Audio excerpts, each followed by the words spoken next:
I hope you guys will enjoy this session.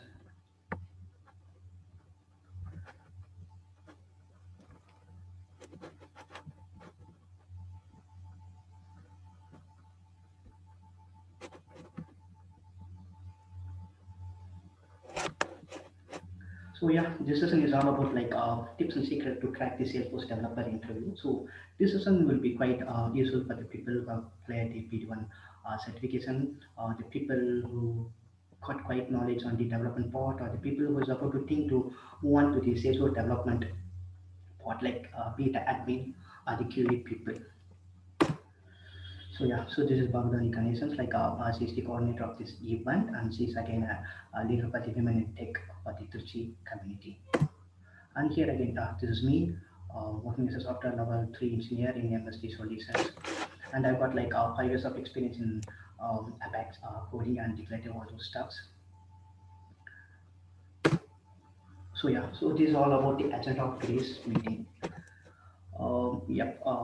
So we'll go to one by one topics, and at the end of the session, as our motto is like get the typical approach or what the ideas need to bring up or how to be stand, you know, apart from others to crack the Salesforce interview. So to Hey begin Vinod, with, this is Bhavadani. Can you please talk a little bit louder? It will be yeah, yeah, helpful. sure, Bhavani. Thank you. Yeah, thank you. Yep. So to begin with session, like let me start with tips to ace your virtual interview. So this is the basic generic idea how to begin the interview with. So amidst of this pandemic situation, like most of the people would be facing difficulties how to crack the interview, and their pre-setups to make our interview. So as you can see in the picture, like this is quite some place to take an interview, like quite some place with no noise and adequate soft lighting and some professional setup. So most of the people wouldn't have this much kind of setup, but it would be advisable to have a normal setup with no noise around the place where you are about to take this interview.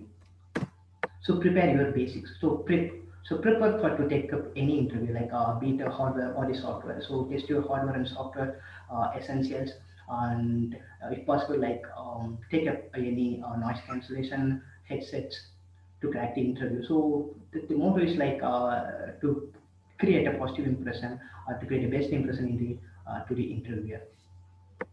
So next, master the digital handshake. Like how to master the digital handshake. So we can create a digital handshake in the virtual interview just by having a self introduction, very sound self introduction, and in an enthusiastic manner, and try to have a eye contact with the camera. So when you have a PC or laptop in front of you, there might be a chances like you will be deviate your eye contact here and there over and or any places, but try to avoid all those all those mistakes. Um, and interview can easily find out like you're not looking at him, and there misconceptions will happen if they occur. So get to know about the computer. So this is the basic approach, a generic approach I can say, like when you are preparing for an interview or going for any interview to a company, get to know about the company. So what are their stuffs, what are their technologies. So obviously we are into Salesforce technology, but what are their clients, who they really are the clients, and what are their products, or if it is a service based company, what are their services providing to the client, and what are their products they are delivering, and get to know about the CEO level, all those stuffs.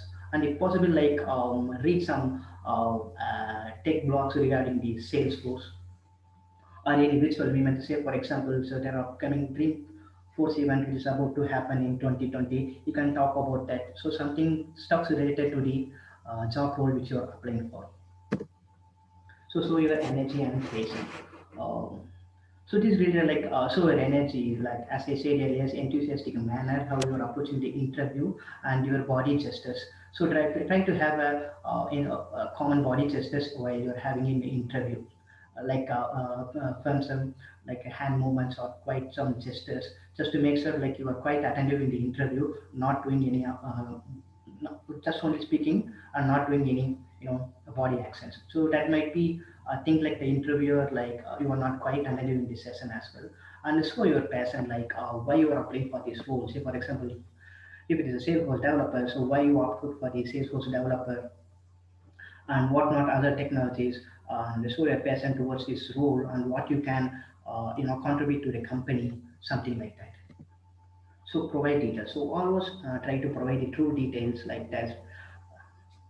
There will be chances are highly like when the interviewer try to find out the false,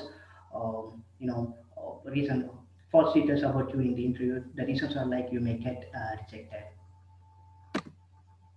Answer to the related questions. So try to answer for the related question whichever asks for the interviewer. So don't ramble or don't try to switch gears from the questions asked by the interviewer. Just stick to the point, plain and simple. So last one is like embrace feedback and ask questions. So this is the climax of the interview when providing all your professional stuffs on personal, professional and personal stuffs. Try to get a feedback from the interviewer. So in the worst case scenario, if you're not cracking in this interview, you can build up or you can come over what just went really well and what just went really not well, and ask any relative questions to the uh, interview. So not too many generic questions, the question which can make the interviewer to think about. So this will bring up like make the interview just to think about like you have a speak up skill and the listening skill. So next one is like what are the roles and responsibilities of Salesforce developer. So most of the people would have known to these roles and responsibilities before applying for any job, but before the interviewer Hey coming Vinod, with the sorry for yeah the interruption, Vinod. yeah yeah Ravina. Still, voice is not clear. Can you please um, try in a different room, or if you are using headset, can you please remove that? Yeah, sure. Are we picking up any background noise, Lavanya?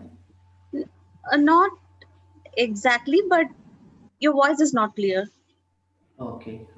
So let me try uh, having my headset. Yeah, thank you. Yeah, and also if you reduce the speed, it will be really good. So is it audible, like guys? I mean, Yeah, you're audible. So just kindly reduce the speed of talking. It will be really good. okay, bingo, got it. Yeah. Okay, guys. Sorry for the you know trouble. So this is what like preparing for the basics. So I just went wrong today. Apologies for that. Yeah. Roles and responsibilities for the Salesforce developer.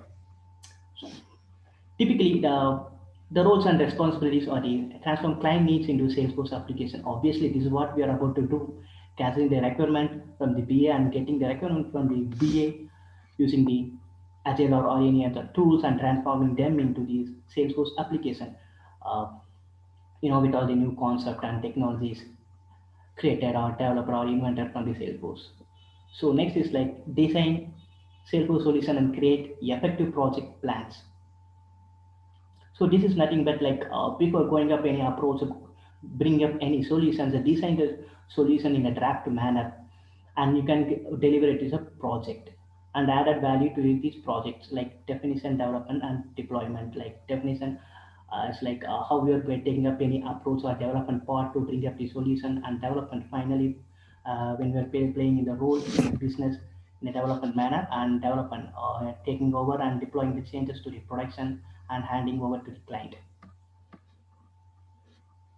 So design next one is like design every part of needed application. So there might be if you are having any large quite some of projects, we can deliberately separate the projects in a module manner and design those and integrate them and before delivering to the client.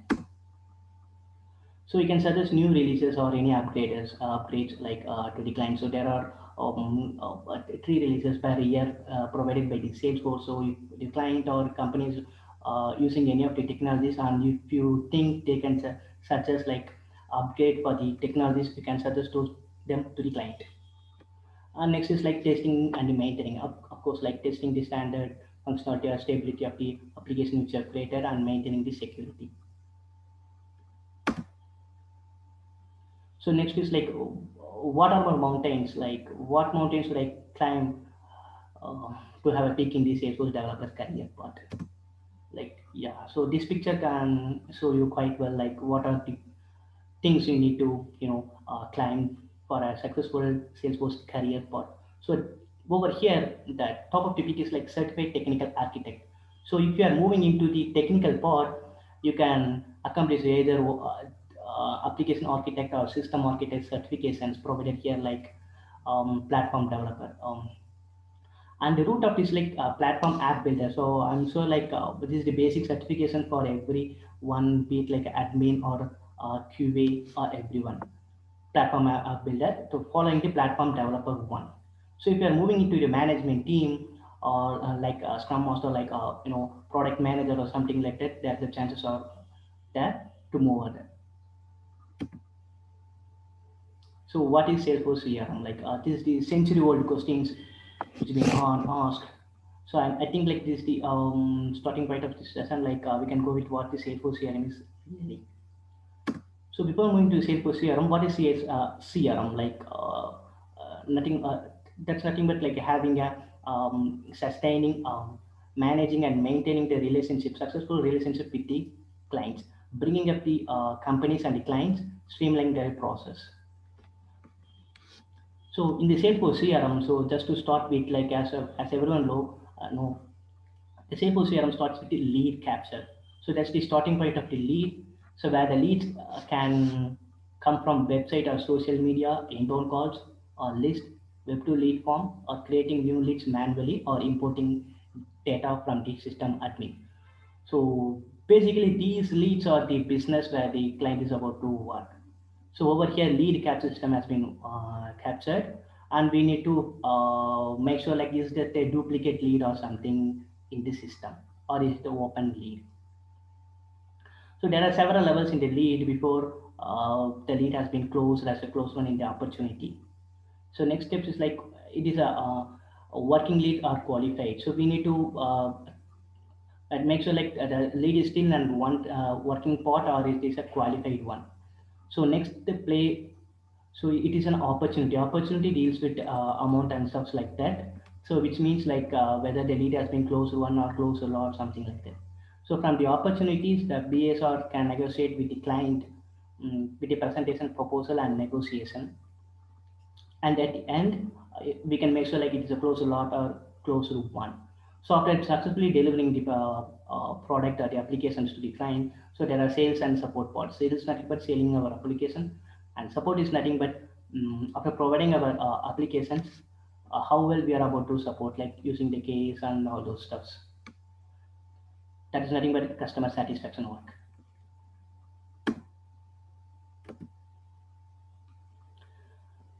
Yeah, so Salesforce declarative basics. So before moving to the development part, so it is essential to know the Salesforce developer. So Salesforce declarative approaches.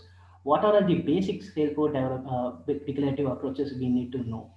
So if you have attempted for PAB or admin, so you would have well versed in all those topics like data modeling and data management. So data modeling, it deals with object fields and relationship having what are the objects and its considerations, standard objects, custom objects, and fields. What are these fields, types of fields, and those considerations, and the relationships. So how many relationships are there? Like master and detail relationship, lookup relationship, hierarchical, and self lookup.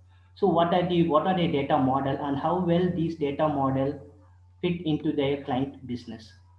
So there are few some consideration for the master and detail, lookup, and all those stuffs. And so like you guys know all those stuffs over there. And yeah, next is like business logic and process automation. So objects and relationships. We all know that object and relationship kind of a databases just to store the data and business logic. So what we're going to do with the objects. So we need to do the business. What are you with the process automation? So process automation involves workflow, process builder, assignment rule, and flows. So these are four, five distinguished tools which will work. So workflow, process builder, assignment rules. So next is a reporting part. So reporting is like Salesforce reporting and dashboard. So pictorial representation of what the client, what the sales growth or something like that in the reports and following by the dashboards. They can go over a single picture. And next is security. Security like what went like OWD sharing rules and field level security.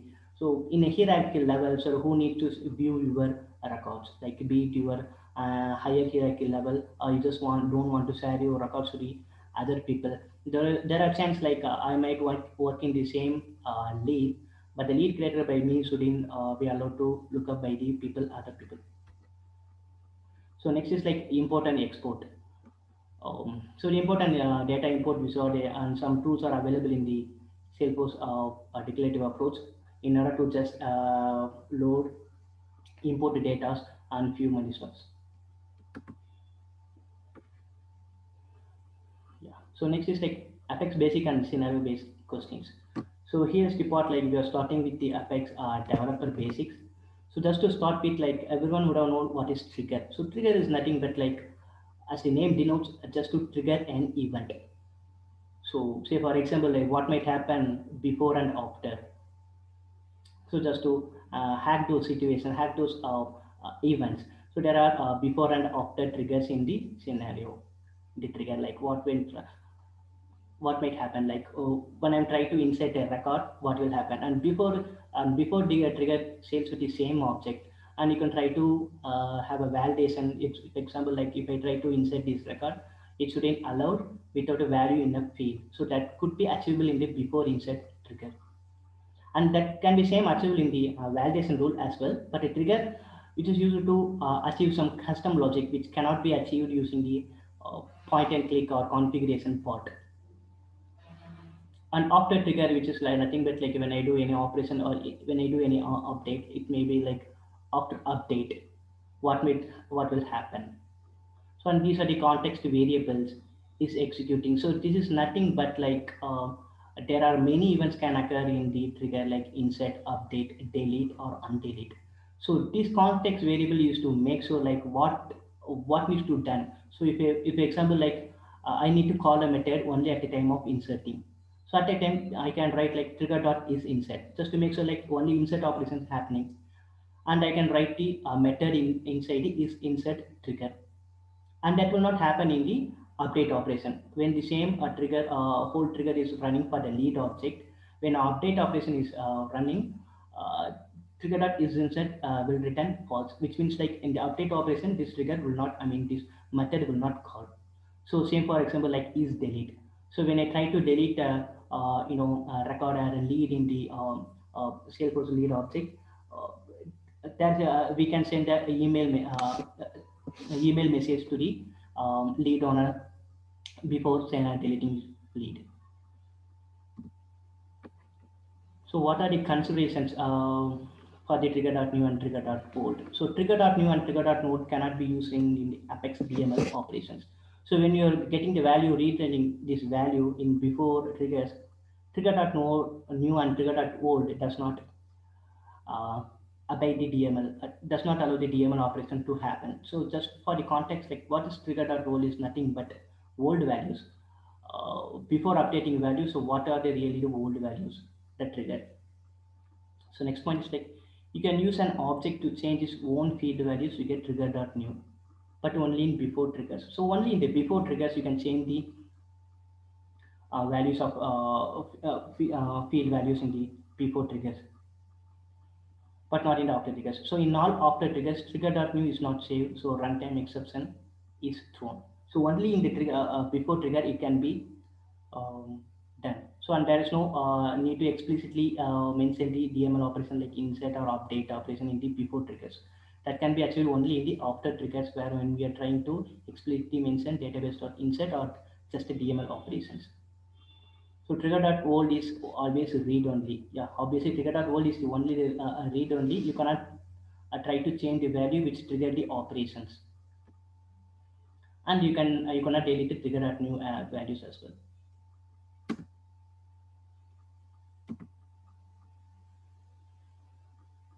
So next, moving it with the data basics and variables. So in Apex, all variables and expressions have data type such as subject, primitive, or enum. So subject is nothing but like any other standard or custom objects, and primitive deals with the integer, boolean, something like that. Boolean is an object, sorry, and the enum. So primitive. So primitive data type deals with integer, double, long, date, and there goes the list or boolean. And S object deals with any standard objects or any custom objects. And next one is like collections. So collections we have list, set, and map. So list is nothing but like as the name denotes, we can add all the values, all the in the list. So when you're trying to do an operation like update operation or insert operation for the bulk amount of records. So if example like if it deals with the 10 records, we'll typically use the 10 DML operation. Do we need to do that? But that's not needed when you're using the lead. We can add all those records inside the list, and we can update the single list, which conveniently saves the time and the count of the DML operations used inside the trigger or a trigger. So methods are used for the list is like size, add, get, clear, and set. So size returns like how many records are there, and add is nothing but like I can individually add the what record in the list, and get is nothing to get the values from the list values, and clear is to clear the list, and use to set. And next collection is set method. Set is a collection of unordered elements which will not allow duplicates. So in case of list, it will allow duplicate values to save, but a set it will not allow duplicate values to save. So typically, the scenario where we go about a set is like one. We can add the ID value. So in case of list, it is not advisable to add the IDs in the list, but it is advisable to add the IDs in the set. So methods are add, size, clear, isn't, clone, and the map. So next one is map. So map is nothing but like a key value pairs. So there are two parameters like key and the values, which is identical. So key set is like getting up the key values from the map, and the get values is like getting the values. Contents key is like giving up the values and just to check whether the key is there or not. Like ID associated with the name, I can provide the value, and if I can check whether the ID, the key is there or not. And get key. Get key is like providing a key and getting the values of the corresponding value. Put is like I can provide the ID and the name, like key and value pairs. I can explicitly put it in the map. So next is like SOCL and SOCL. So SOCL is nothing but structure of the query language, and the SOCL follows explain. So typically, like the interview questions, like difference between these two stuffs. Like only one object at a time can be searched. In SOCL, like many objects can be searched at a time. So query returns all types of fields for the SOCL, and query returns for the only email and phone text for the SOCL. And SOCL like can be used typically in the triggers, and SOCL it cannot be used in classes but not in triggers. So SOCL scenario like you can use for the batch apex class. It returns a list of returns a list of records from the batch for the batch apex in order to use these values. And the return type you can see like list of S object, and the return type for the S object is list of S object. And there are some governor limits to be considered. So next is like Salesforce governor limits. Yeah.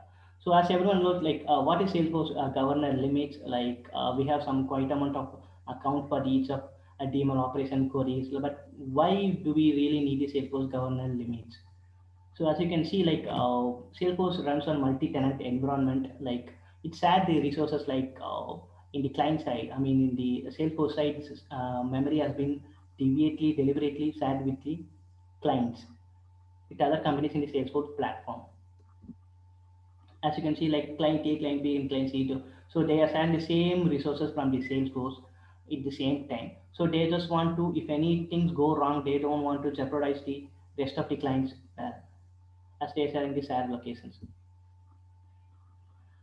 So these are the counts to be considered for the total number of records required by the SOCL queries 50,000, and SOCL queries issued like synchronous and asynchronous is 100, and fun for these asynchronous 200. So you can say like what is synchronous and asynchronous, like So every operation will occur at the same time. So that is synchronous, and for the asynchronous, if anything that needs to be done, that it will occur in a separated, right? Wait for the time until a resource is available to do the job.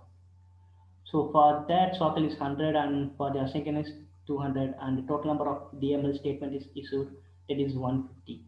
So yeah, so one of the considerations to use the DML is like inside the trigger, we shouldn't allow to use the DML operation inside the for loop, which will create multiple DML statements, and this governor limits will hit. Next is for the callouts and for the maximum TP and CP time on the Salesforce servers. And for callouts, it is 100, and for the CPU on the Salesforce servers, this is uh, 10,000, and for the 60,000 milliseconds. That's the time for the response time for the synchronous and asynchronous. So what is asynchronous Apex? As I said earlier, so asynchronous Apex is a process of function executing the task in the background. So without waiting for the allocation of the resources to run at a time, the resources will wait in the background, and in the meantime, the rest of the function will work, just to make sure our whole application is working and getting the desired values. So asynchronous apex, like these are the methods of types of asynchronous apex, like future methods, batch apex, kubal apex, unscheduled apex. So future methods, like uh, it runs on its own thread, does not need to start until resources are available. So it doesn't want to stand in a queue until the resources are available. It will not run, and order of the future method is not preserved. So there are multiple future methods called from the trigger. Say for example, like I am about to do a DML operation right after the call out. So future method is the best way. So you can say like what are the methods of future methods, like Salesforce interview can ask like if I need to uh, make a call out after the DML in the trigger, what is the best way to approach? So you can say like future method is the best way to make things to happen. So future methods, like they are static. The future methods should be static and returns only void.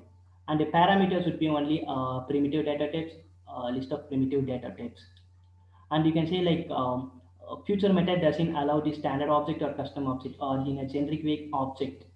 It will not allow a parameter as an object. And the question is like, why can't the object can be used as a parameter for the future methods?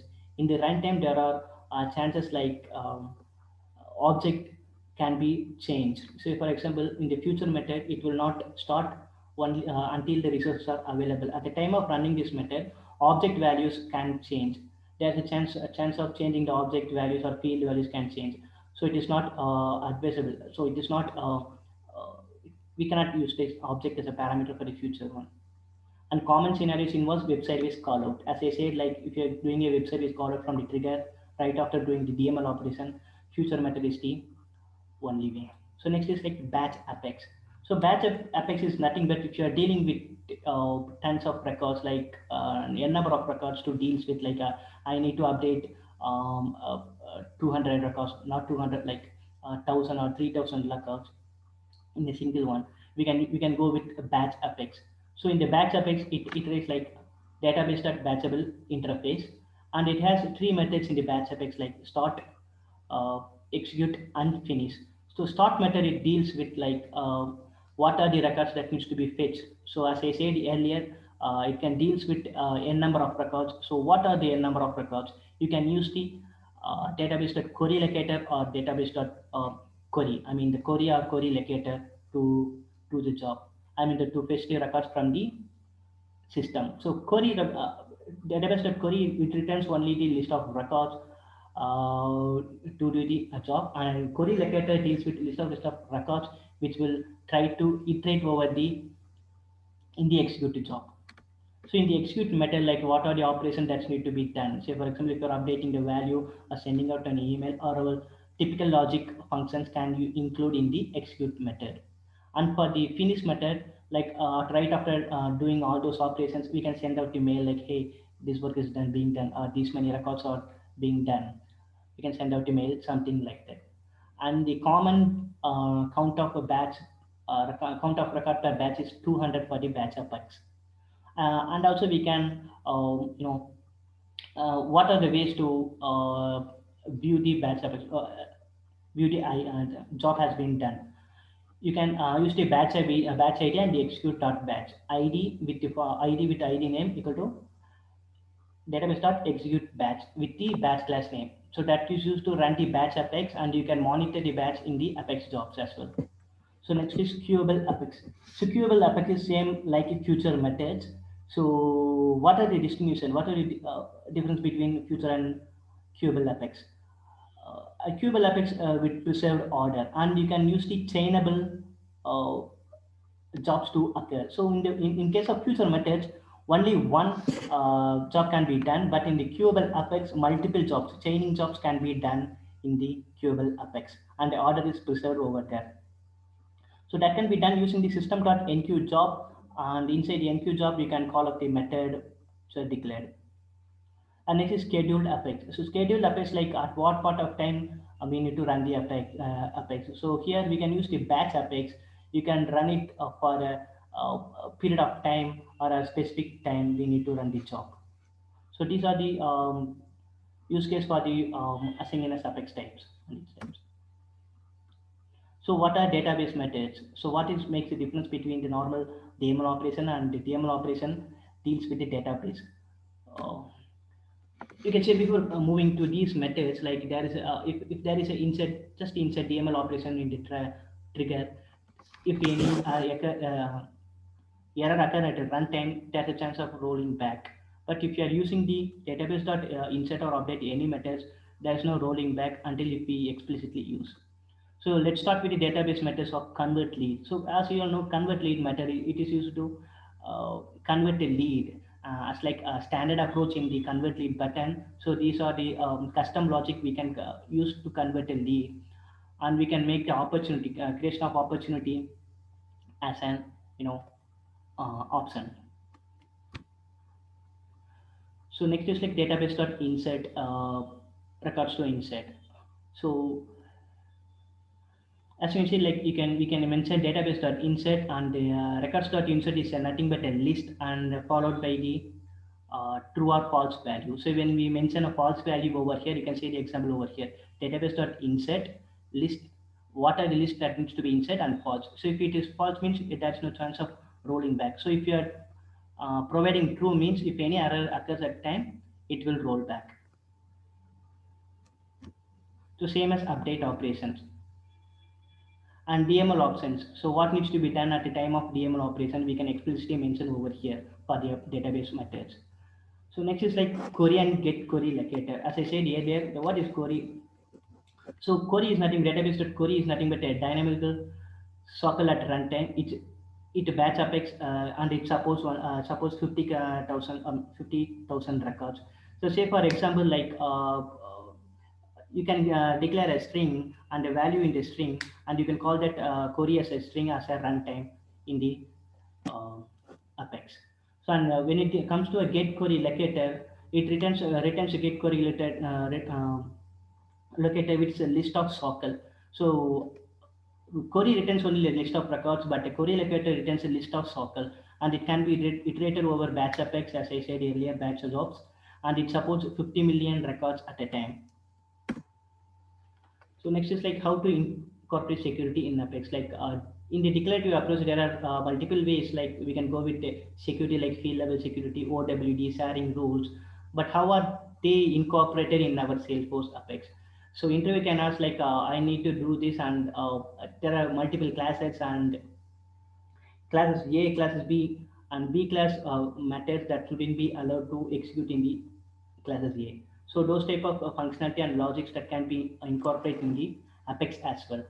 So as you know, like Apex generally runs in system mode, which is nothing but it will not allow the users permission like field level security and sharing rules. It will run commonly for everyone. So if for example, like I don't have any permission to read the values to read the records from the lead, but if Apex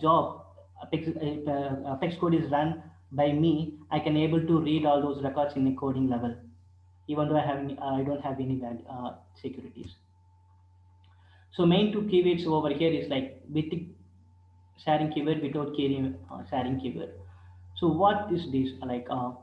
So with the sharing keyword, like it enforces the sharing settings of the current user, not a profile only data level sharing. As I said, like with the sharing keyword is like if I don't have any sharing, if I don't have any security for the read permission for the lead record, I don't.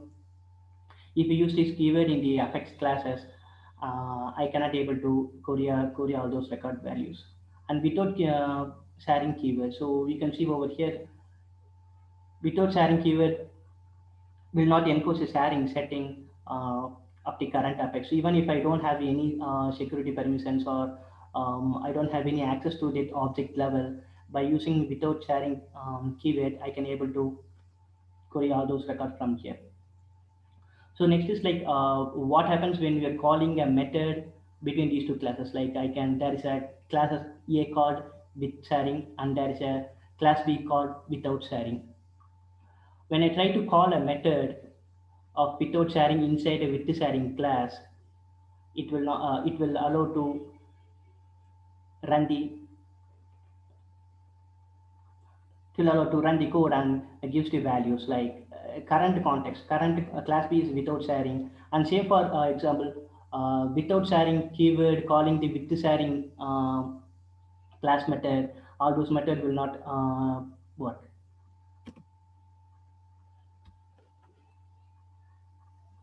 So next is Visual Force page. So Visual Force page is like component-based user interface. Like it deals with a UI-based interface. So what are the things that need to be done and the custom logic that can be achievable in the UI interface.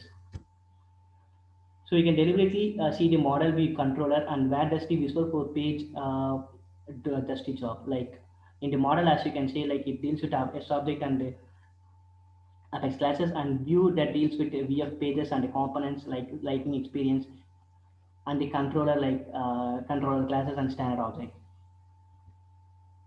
So Visual Force controller. So Visual Force controller is a set of instructions. So that is to provide when a user deals with the UI part, like if he clicks the button, what needs to be done behind the logic in the Apex controller. So there are that deals with the Visual Force controller, and there are types of Visual Force controller in the system, like standard controller, custom controller, and the extension.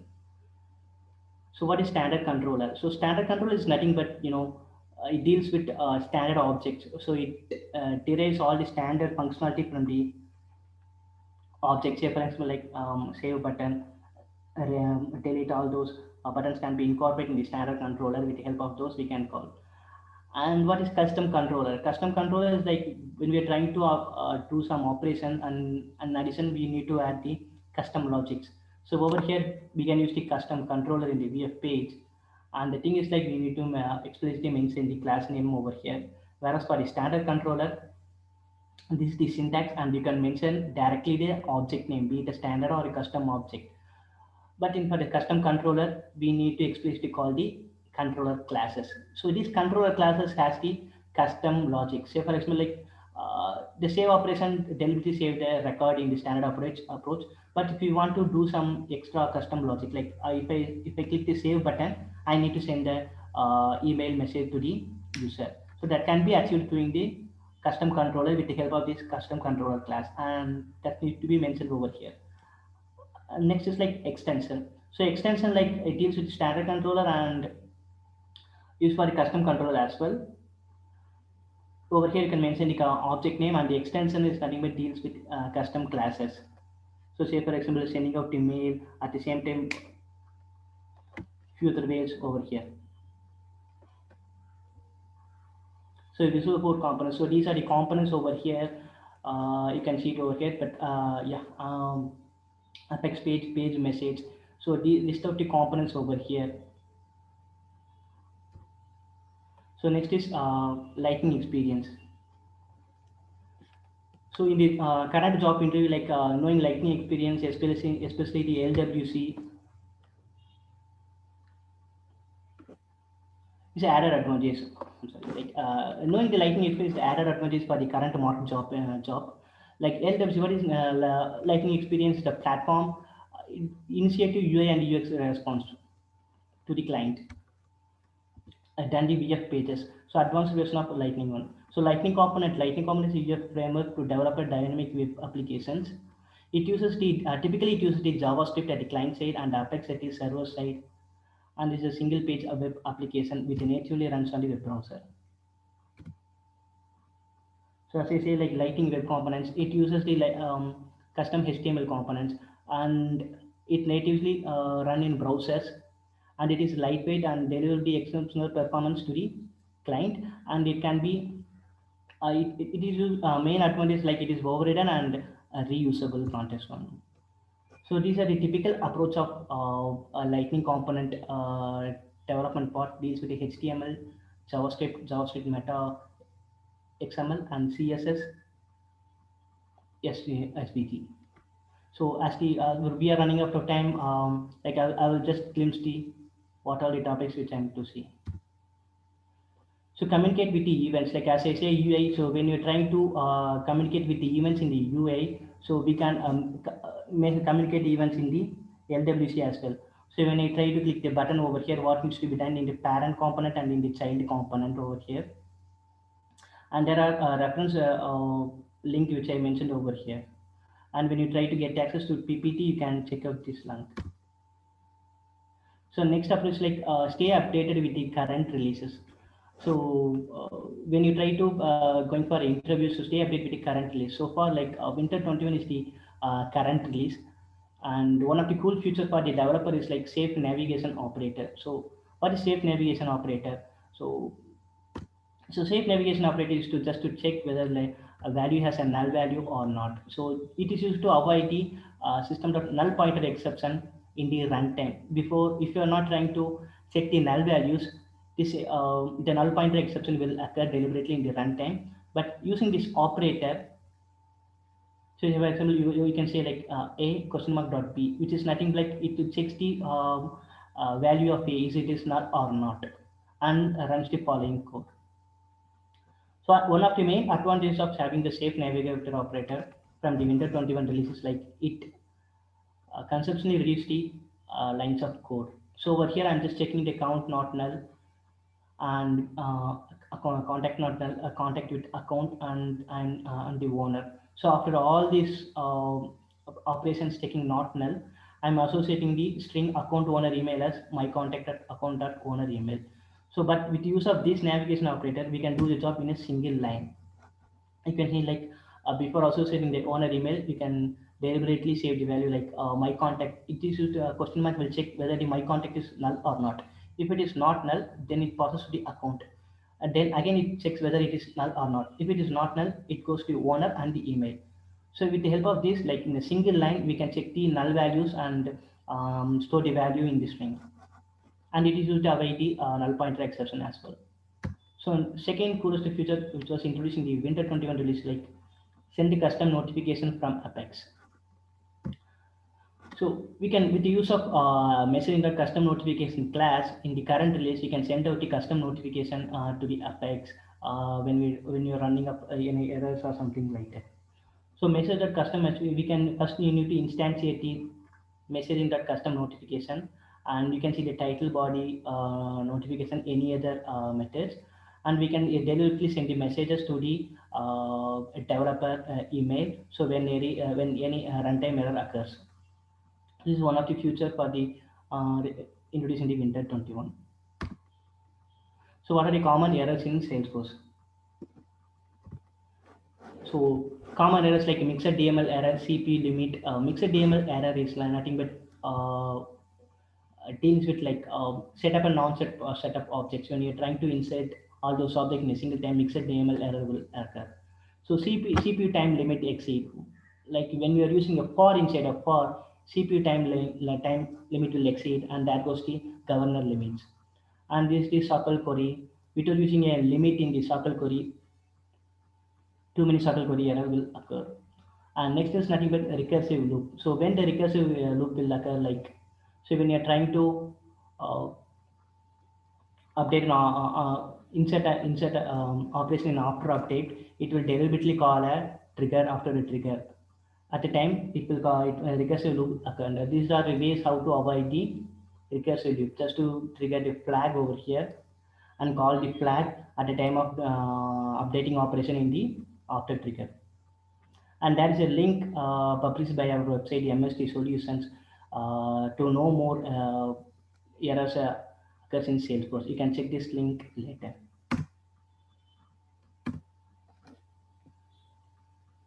So test class and its methods. So test class is used to test the feasibility of the code, and the best practice is to have the 75% all over the org, and the good practice is to have the above 80%. To test.start test and test.start test is used to reset the governor limits in the state methods, and system.run as is used to run the test class as a specified user. Say for example, if I need to run the test class, I can explicitly mention my ID over here and can run the test class. And artist visible is used to declare a variable which is visible to the at the time of running the test class. So test running is running test, like you can use this is running test in the Apex classes. There will be not in the separate Apex class, but over here you can test over here which needs to be done and which not to be done, and it is used for the external callout. So next is assert statements. So assert statements like just to check our expected value with the real time value. So assert equal, not equal, and assert equals like over here. So next is like anyone from the audience, like can you explain like what is this error message and explain the scenario when this error message has occurred? Bhavdani, can you please unmute the audience if possible? Yeah, I have enabled it.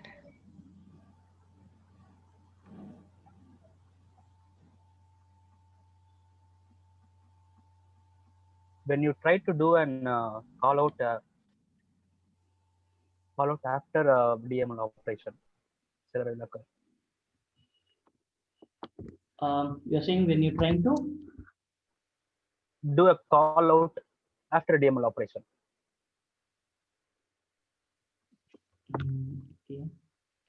But okay, so I'm sorry, like as you can see, like it's an a query exception which occurs at insert, which avoid the insert operation. As you can see, like list has no rows for assignment of the SR set. So which is nothing but like when you're trying to query a record of query and that query returns no values, at this time that error will occur and it will not do the insert or operation. So over here, we are querying the record and we are updating the value over here. And if the query returns no value, we cannot do any operation, DML operation, and it returns the error. So next is like what will happen when the account ID account ID account map is empty over here.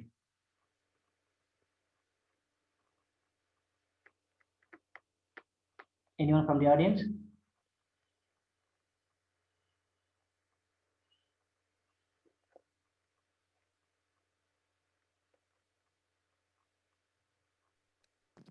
Null pointer exception, maybe. Yeah, exactly, you are correct. So as you can see, like account doesn't have any values, it will throw the null pointer exception. And how can we deal with null pointer exception? As I say, like with use of safe navigation operator, we can deal with the null pointer exception. So next is like system.sObject exception field is not writable. So what could be the scenario which will throw this error? When the user is not having the access to some field, or maybe a field is a formula field which is not writable.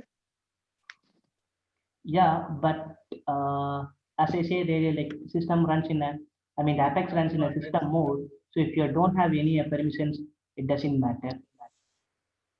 It is formula field. No.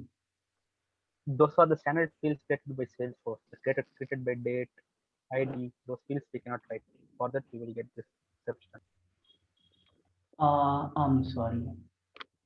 But I'll go with the answer. Like there is one exceptional case, like when we are trying to, so one of the scenarios, like when you're trying to reparent a child record. So at that time, we need to explicitly click the checkbox in the allow reparenting for the child record.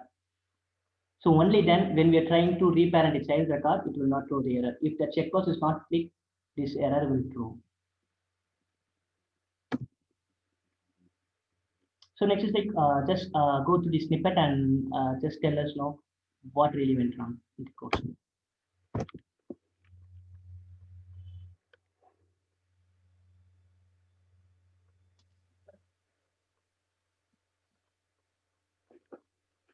We have a DML operation inside a for loop.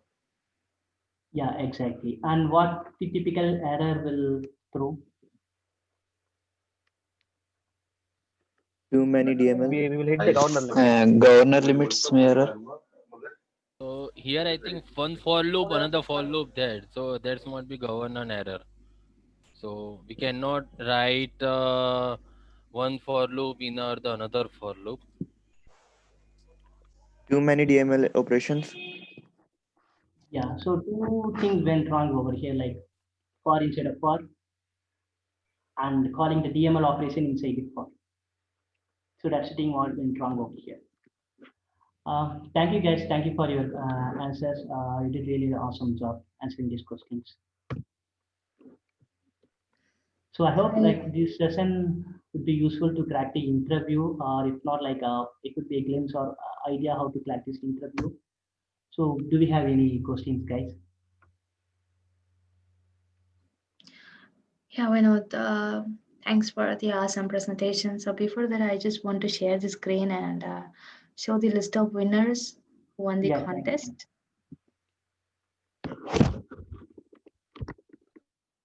Okay, let me share it. Can you see my screen? Yeah, Bhavadani. Okay. Yeah. Please share your feedback to this particular mail address, and we are looking forward to your email address. We will select the winners who are posting their meetup experience in social media and pick them and send a surprising gift to your email address. And these are the winners who won the contest. So congratulations to the Praveen, Goli, Divya, and Nasruddin, who actively take part in all the contests. And I've seen many of your posts. Many of your posts were so innovative, and I love that. And keep supporting. And I want really you to share experience about my group and our meetup. Congratulations, everyone. Congrats, everyone.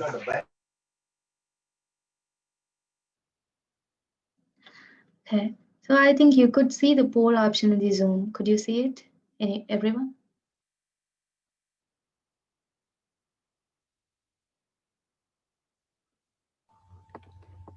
Yeah, So you can Bhavadani. submit. Okay, you can submit your polling here.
Another thing I want to say that don't forget to attend our upcoming QA interview guidance meetup, and I really appreciate many of them has participated in a planting sapling contest.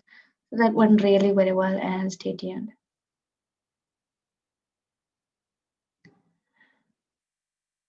Okay. Okay. Thanks everyone for joining. Do anyone has any questions?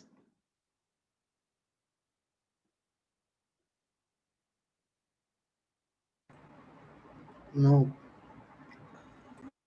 Okay. Thanks for joining. Thanks everyone. Thank you. Thank you. Thank you so much. Thank you. Thank you so much. Thank you and congrats, everyone, who are the winners.